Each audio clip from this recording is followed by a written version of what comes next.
Jerseys of Hope is a nonprofit committed to inspiring a sense of community and well-being in hospitals through the donation of athletic jerseys to be worn by patients rooting for their favorite team. In the past 7 years, Jerseys of Hope has given out over 2,000 jerseys to lift the spirits of hospital patients. They have impacted the needy in 4 countries and 11 states. Please visit jerseysofhope.org to learn more. We're so honored to partner with Jerseys of Hope and be a small part of the large impact they make. I've known pain in my heart, I've known pain in my body. I've asked God the questions all time and again. Is there anything too hard for you? I've seen the morning. Hey everyone, this is Aaron. Welcome back to the Unscripted Podcast. Unscripted comes to you each episode from our Jerseys of Hope studios here in Columbus, Ohio. You can find out more about them at jerseysofhope.org. Our new intro song is called Stand on Your Promises by my dear friend and recording artist Kate Stanford. It was written and performed by Kate Stanford, Jamie Jangoshan, and Sam Hart. Produced by Sam Hart. You can find Kate on all your streaming platforms at katestanfordmusic.com. But for now, here's today's episode. All right, everybody, welcome back to Unscripted from my Jerseys of Hope studios here in Columbus, Ohio. Oh my goodness. So we've had some technical issues today, but I could not be more thankful for my guest today. I can't wait for her to tell you her story. And I can't wait to tell you how I met her and how much I just adore her. Nicolle, can you just introduce yourself and we'll go from there? Sure. Well, first of all, I'm really happy to be sharing my story on your platform just so I can have some one-on-one time with you as well. I'm super, super honored and excited about that. So my name is Nicolle Police. And I have a charity called Eyes Wide Open International. And I'm a mom to 47 children and counting. Wait. Hang on. That's a lot of kids. That's a lot of kids. That's a lot of kids. All right. Better take a breath. But before we get into all that, I have to tell this up front so everybody knows how much I adore and appreciate you. When I was a freshman, my sister went to Mount Vernon. I attended Mount Vernon because they accepted me because I had 13 on my ACT. At the end of the day, they wow. They wanted my money. And I honestly, it's not like I wanted a big tour to go to colleges. I went to Mount Vernon because they accepted me. But you know who else accepted me? Who? You. What? Yeah. So when I was going through it, I had a sweet mullet. Do you remember my mullet?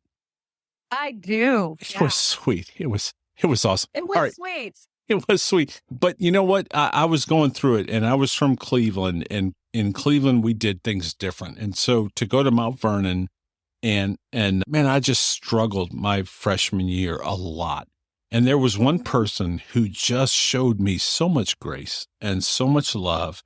And I don't know why, and you don't even have to say it on this podcast today, but you showed me grace, love, acceptance, and I am forever thankful for you. Because my freshman year was a struggle.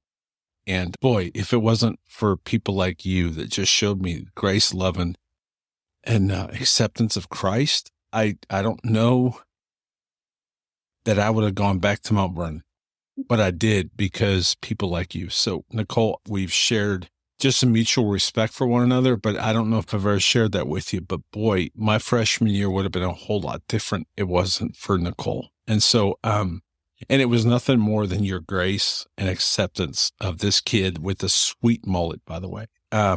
Sweet mullet. Sweet mullet, win intramural championships. But so that's why I have always been such a fan of you, and you have an amazing story. And so it's not about me, but I did want you to know, and I wanted the 5 people that listen to know that, gosh, you really helped me a lot in my freshman year, and I'll never forget that.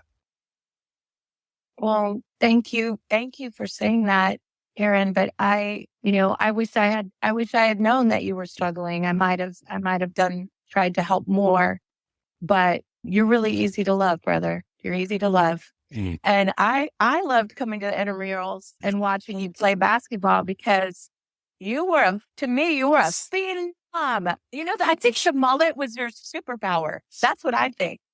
I think your mullet was your superpower.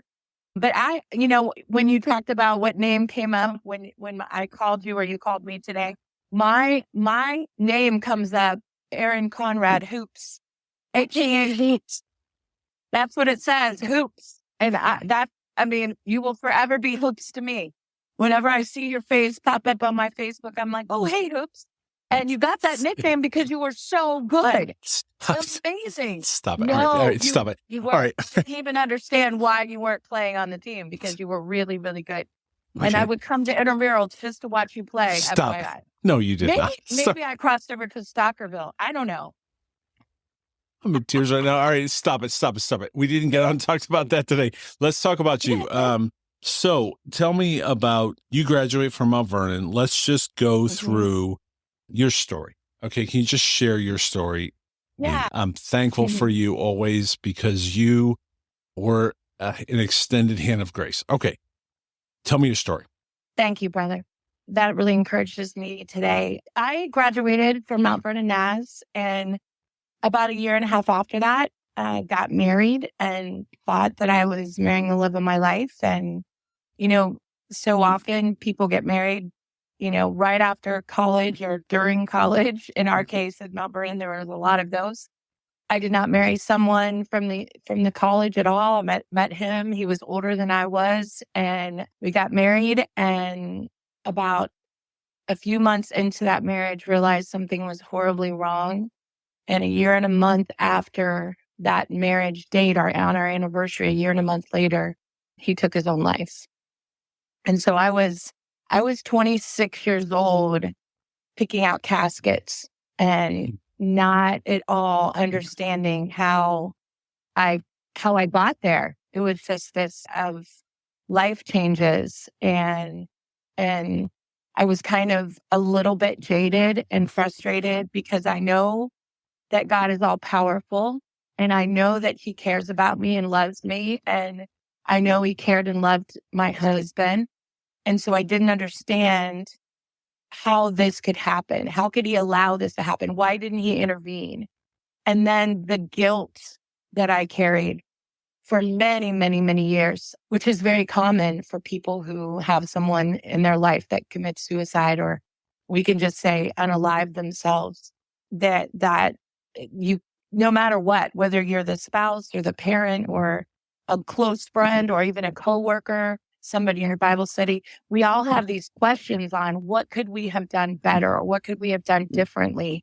Or if I only made that phone call, or if I only accepted that phone call, or returned that email, whatever it was, we have this feeling of additional guilt of thinking we could have done something better or differently. Mm-hmm. And it took me years of just walking that grief out with Jesus and learning more and more about him and looking to him, because no one else could heal my heart. It was broken into a bazillion pieces, and no one else could help me, even though I got counseling and wise counsel and I have an awesome family and awesome network of support.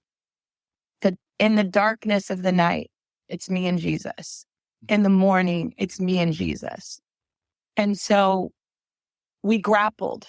We grappled on about a lot of things, and I asked a lot of questions.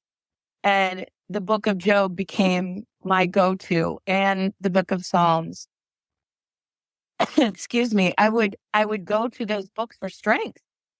When David is crying out to God and saying, why have you forsaken me? And I've done nothing wrong. Why is my enemy trying to kill me? And then he turns around by the end of it and he's saying, yet still I will praise you. Yet I will praise you. And so I journeyed, and honestly, it was all I could do to just go to work.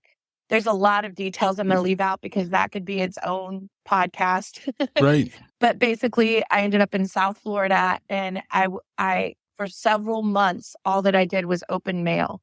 I worked for this company, and there was some restructuring and reorganization of the company. And so for a period of time, there was no place for me. So they had me opening mail 8 hours a day, sorting and distributing to other people in the company. And to be honest with you, that job, as hard as it was to just be opening mail 8 hours a day, it was all I could handle. And I didn't realize it then. I didn't really know then that was all that I could handle, was opening up mail. But just like every other aspect of our lives, step by step, as I received more healing from the Lord, he gave me a different position, or he gave me a different outlook, or he gave me encouraging words like what you gave me at the beginning of this. And step by step, walking it out with Jesus developed such an intimacy to prepare me for the next things. And so after work, I lived on Singer Island, and I'm a singer, as you know. Mm-hmm. So I would go and just walk the beach and pick up shells for hours and hours a day, every day. And that helped process all the trauma of what I had been dealing with. And it's obviously much bigger story for all of that. But that intimacy with God, and that understanding that we can go through really hard, unbelievably tragic events and deep trauma and still receive healing and come out on the other side with what I like to call tools in my toolbox. Like, there are tools that we pick up through life, and we just store that in our toolbox because we're going to need that tool again. And that tool of strength or courage or patience or even long suffering, those are tools that we are able to use when we go through one of those things. And the Lord gives those to us like gifts, like really personal, intimate gifts. They're handcrafted for us.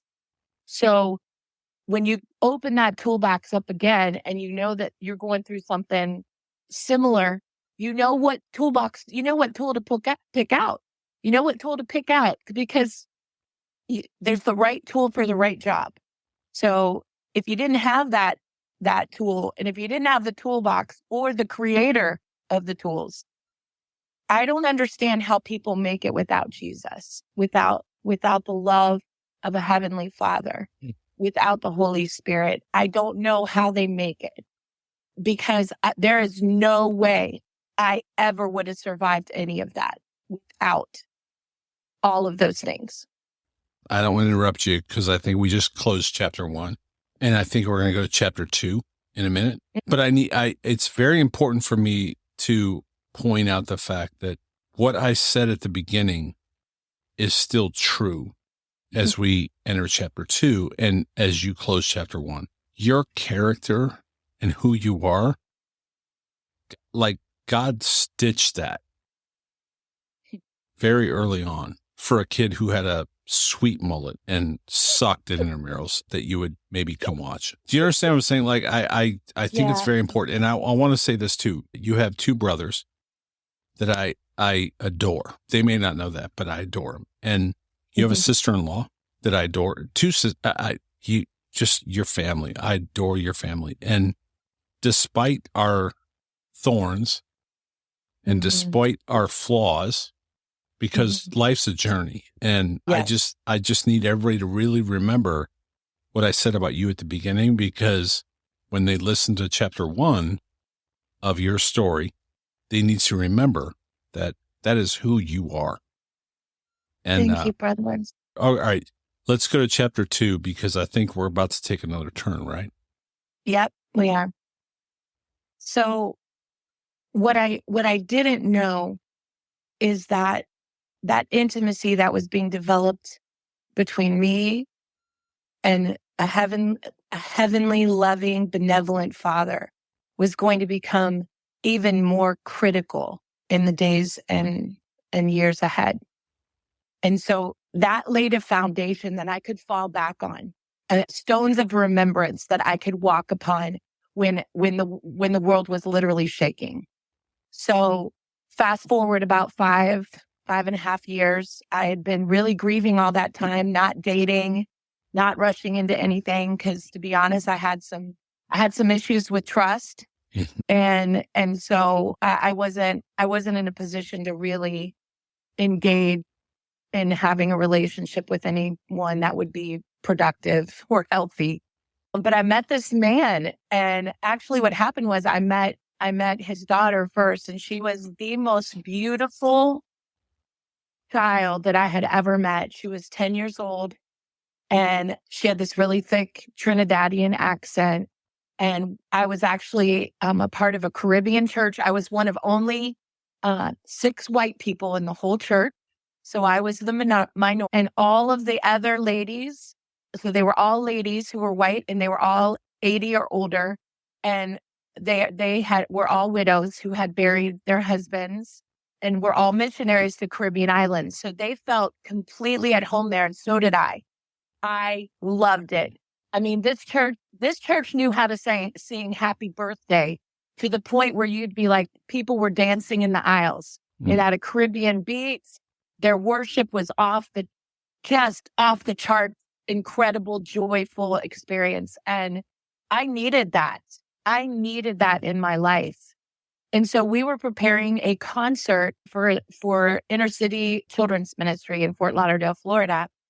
And it took several weeks for all of it was a really big deal. They had guest artists coming in and combined choirs from different churches, and our church was spearheading the whole thing.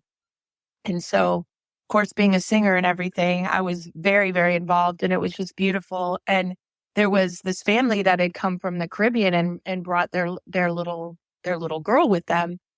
And she followed me everywhere. We were like connected at the hip. And I just loved this kid. I loved her socks off. And at the same time, I had found myself attracted to this very, very handsome, beautiful man. And I didn't know what to do with myself, because I had never had like an attraction like that before, where I'd walk in the room and like my upper lip I'm going to have to wipe it off from the sweat. I'm like dying. And that my heart's racing and all this kind of stuff. And with every step, it was like we would be put together. We would just be put together. And one night I was sitting with the cousin of this man who was a friend of mine, and everything just came together like, this can't be happening. And I found out that man that I was attracted to and that daughter, because you have to understand the chaos of getting ready for a large event like that. A lot of moving pieces. People are practicing and rehearsing, a lot of scheduling. And so it's not like we're just all sitting down and talking about anything. But one night we were doing a sound check, and I was sitting there, and I realized through talking to a cousin that man on the stage that I was deeply attracted to, and that little girl that I'd fallen in love with, were father and daughter. And that he had just buried his wife. So consequently, she had buried her mom.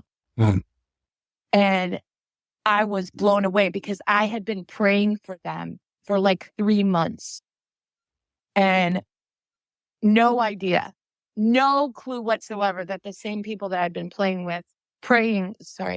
no clue whatsoever that the same people I'd been praying for were the people that were right in front of me. And I knew what the Lord was saying to me. And so that night I had it was an hour and a half drive from Singer Island to Fort Lauderdale, where my church was. So every night I made that. Every day I went to work, then I'd make the hour and a half drive 2 ways. That entire trip on the way back to my home was me basically telling God, nope, I see you. I know what you're doing. This is a complete setup. I just came out of 5 years of grieving, and you rebuilding me, and you want me now to help 2 other people, not just one, but 2. And one of them's a kid. I was like, no, I'm not doing it. And as we all understand, in a relationship with Jesus, the no doesn't work out well. He has his way. If we continue to submit to him, and we really do love him, which I really do, he has his way. And so eventually we became a family. I married her dad.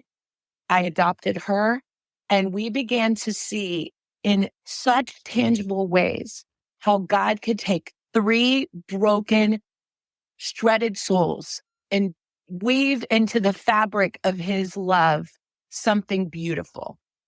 And we began to realize that that wasn't just for us, that was to give away. And so as we continue to grow and heal and become a deeper family in love with each other and in love with God, David and I would travel and sing. So he was a singer too. So we did all that. And then step by step, the Lord led us to start this charity called Eyes Wide Open. The Lord led us to start this charity called Eyes Wide Open International. And the idea is that we understood what it was like to be widower, and single orphan. And we understood what the enemy tries to come at you with when you are so vulnerable. And we just wanted to help other people. And so we launched Eyes Wide Open International with the purpose of helping people in suffering and crisis, but especially widows and orphans. And then that led us shortly after starting to the earthquake that hit in Haiti. My husband spoke Creole. That's the only way he could speak to his grandparents. And so we went down to Haiti to help and eventually found a group of kids that we fell in love with. And we were building a home for 37 orphan and at-risk children. And I was here in Ohio at the time when I got a phone call that my husband had been shot. My husband, David, had been shot. Okay. And so I made a beeline straight for Haiti. He got an international life flight from Port-au-Prince to Tampa. He was supposed to come all the way back home to Ohio, but he was not strong enough. And so he was life flighted to Miami University Hospital, where ironically, not so ironically, because it was all part of God's plan, many of the people that cared for him there, we had worked with side by side in Haiti. Because when we got down there, we within a couple weeks connected with a field hospital, which was like a MASH unit. If any of you out there have watched MASH, it was exactly like that. And many of the volunteers that had come down were from Miami University Hospital. So doctors and nurses and specialists, we knew many of them that cared for him. That was all God. It was all his, what I like to call a gemui, God's meticulous orchestration of events, where he moves people, places, and things, and sometimes even time to bring about a revelation of his love for us.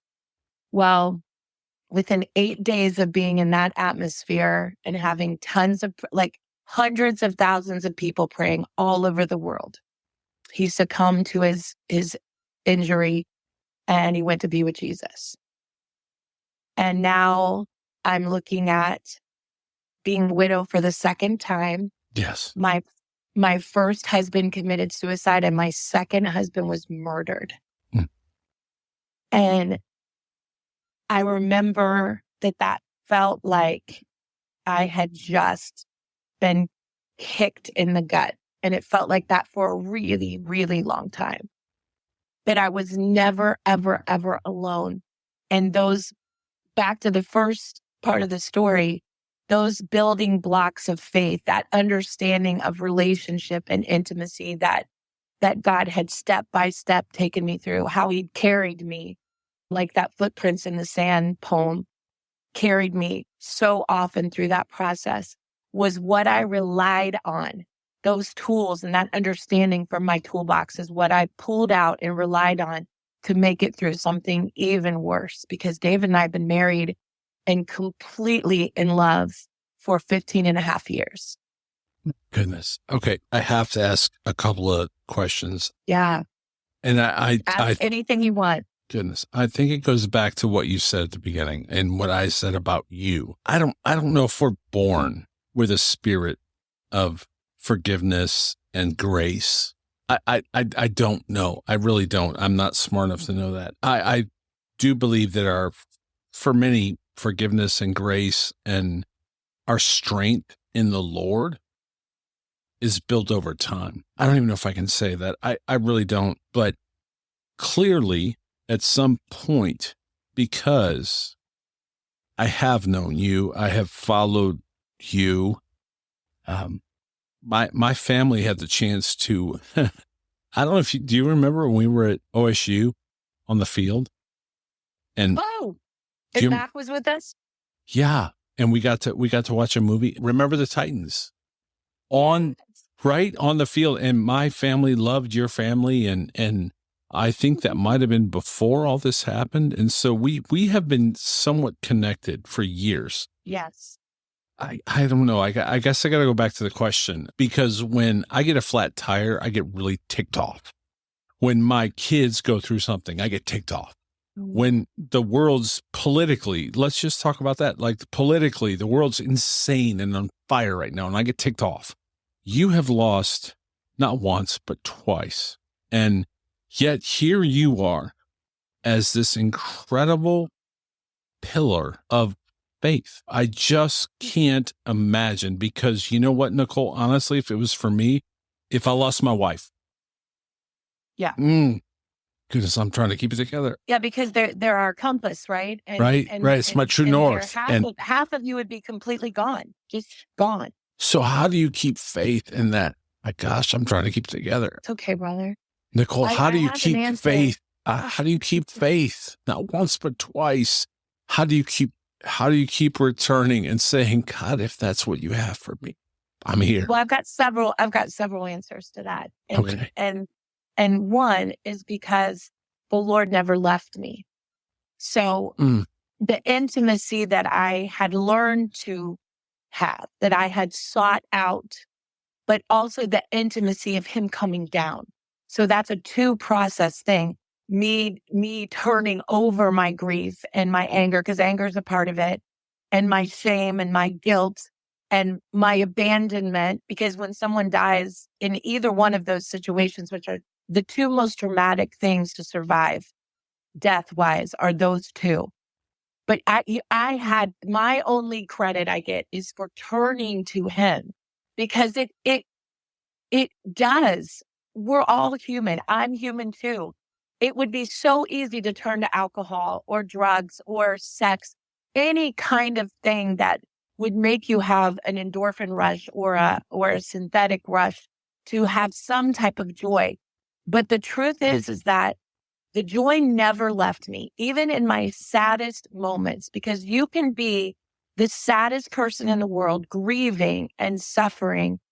And because of the Holy Spirit, you can have joy, and you can have patience, and you can have hope, and you can have faith.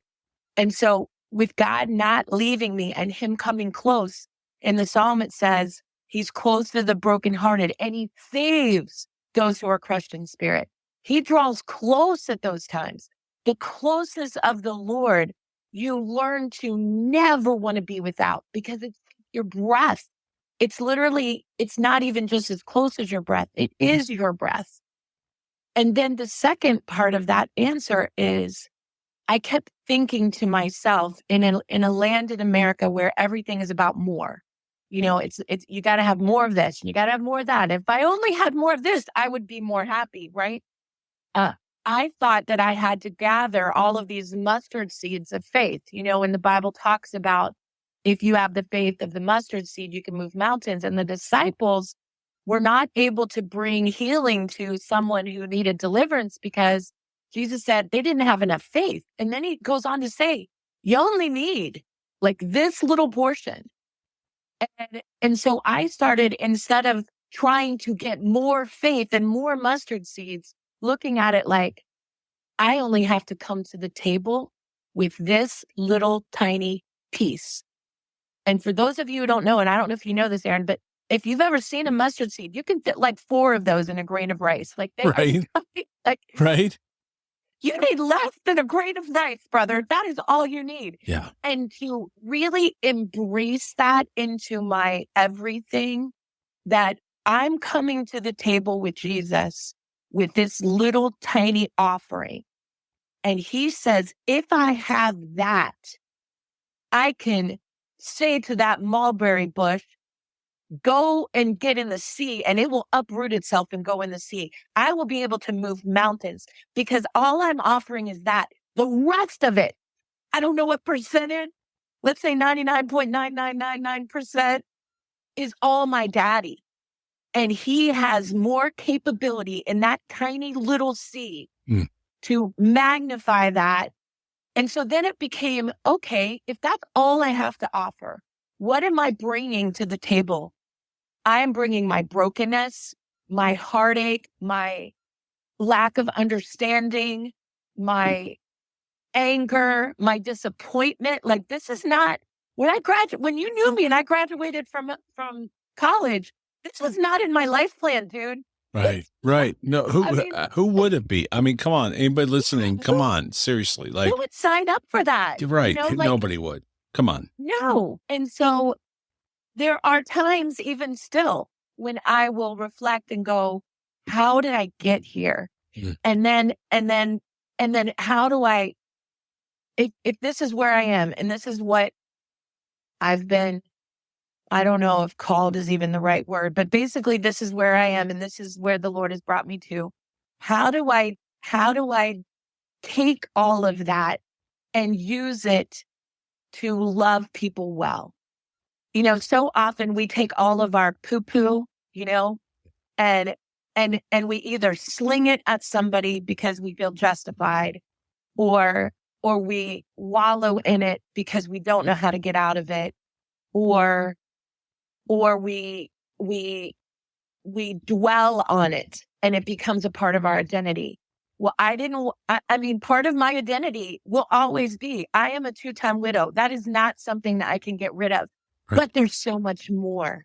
I am a 2-time widow who has seen the goodness of the Lord in the most horrific circumstances.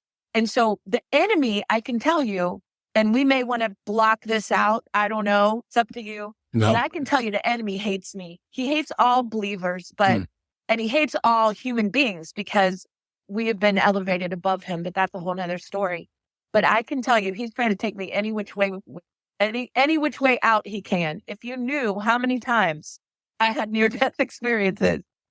But the reason why I'm saying that is because it is a powerful thing for us to share a story where we have overcome because of Jesus. He does not want me to be able to encourage brothers and sisters to walk in deeper faith. And I can tell you, nothing makes me happy. Nothing makes me happier to be able to be on here with you and testify that he is a real thing. It's not a religion. You got to get to know him. Seek ye first the kingdom of God, and then all these things will be added unto you. So, Nicolle, you're getting me. Maybe it's better it's not videoed. It really is, because, I just, I know that the person that cared about that kid with the sweet mullet as a freshman in the cafeteria, God had a plan for you. Trust me, I think if you or I knew what that plan was, I wouldn't have wanted that for you because you were so kind to me. And you would have said, nah, I'm good. Like, I don't want that plan. But God had a plan for you. And early stitched on your heart somewhere to care for a kid with a mullet in the cafeteria that a lot of people didn't. Okay. Okay. Where are you today? And that's why we got on. You run an incredible foundation, and I need everyone to know about this foundation, and I need everyone to get behind it because your story is incredible. If this has impacted you today, I need you to hear what she says next about what she's doing now. So where are you now? So right now, physically, I am in Columbus, Ohio, because the 37 children that we were building a home for in Haiti, I eventually got custody of them, and I have been raising them as my own and added a few in. So that's why it's 40 and counting. And so I usually live there and come back and forth to do things that need to be done for the charity Eyes Wide Open International. But in the past 2.5 years, and I did get remarried. So I am now married for the third time. Love. Third time's a charm. and a blessing. And he is Haitian. And so, but we have hardly been able to be together since we got married almost 5 years ago because the country has just absolutely, the country of Haiti is absolutely in total destruction. Gang violence, multiple gangs have taken over the capital and are running the entire country. And so those of you who don't know, I am a giant 6 foot tall, blonde haired woman. So I do not blend in the country of Haiti. And they have had so many kidnappings. And often what will happen is they will kidnap the person and sometimes kill the people that are transporting them or anyone who is around or associated with them unless they can think they can get more money. And sometimes the ransom will be paid and the people don't get released. And so that's also a really big danger. But I have not been able to see my children or hug them, kiss them, read them bedtime stories, tuck them in at night, laugh with my older kids until we pee our pants. I have not been able to do that in 2.5 years. And so I'm home in Ohio when my real home is in Haiti. Yeah. Trying to get the word out about what's going on there. And we are in such a horrible situation in trying to raise funds to cover the extreme cost of food and our basic needs. And then also to have more security to protect them because the gangs have spread out so much and burnt many homes where children are and massacred many people. And so many people in America have no idea that this is going on. And here we are. This is my family, and we have a staff that's also my family that takes care of their kids. And now their families are living inside the house because they were run out of Port-au-Prince. So there, at one point, were 64 people living inside of our home. We have a large compound. I hate to say compound. We have a large piece of property. And we're trying to fortify that now and just get more people that will just give $10 a month because $10 a month feeds 2 of my kids, my personal kids that I'm raising through Eyes Wide Open International. It feeds 2 of my kids.